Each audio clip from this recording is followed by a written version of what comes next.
كالعادة أنا لما بعمل فيديو أنا بيطلعوا يهاجموني، وده أنا بعتبره الحمد لله نوع من النجاح، لأن الشجرة المثمرة بتتزقل بالطوب. أنا لما عملت فيديو على إن مرضى الجن وخصوصا الجن العاشق عندهم المقدرة إن هم يخطفوا البشر، وإن هم يخفوهم سنة أو سنتين ويظهروهم تاني، أو ممكن ما يظهروش خالص.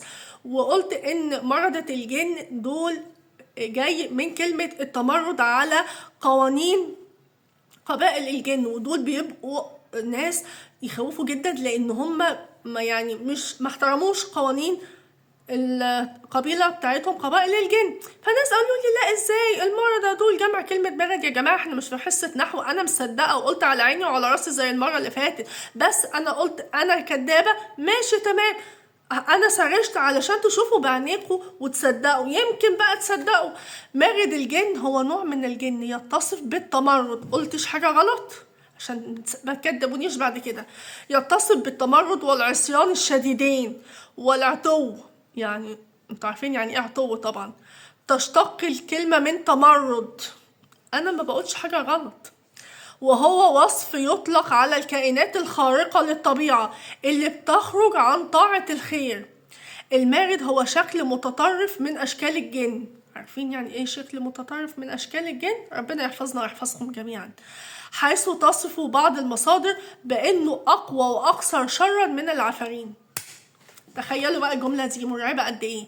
يعني بيقولوا ان المارد فعلا، وده اللي قلته والله، اقوى واكتر شر من العفاريت. يا جماعة بيبقى مرعب جدا، بيبقى مش عامل حساب لحد، زي ما بيقولوا كده ايه، ضارب بعرض الحائط قوانين قابلته في الجن، ولا عنده احترام. هم عندهم في الجن ان هم يعني ما ينفعش ان انتوا تخترقوا حياة البشر.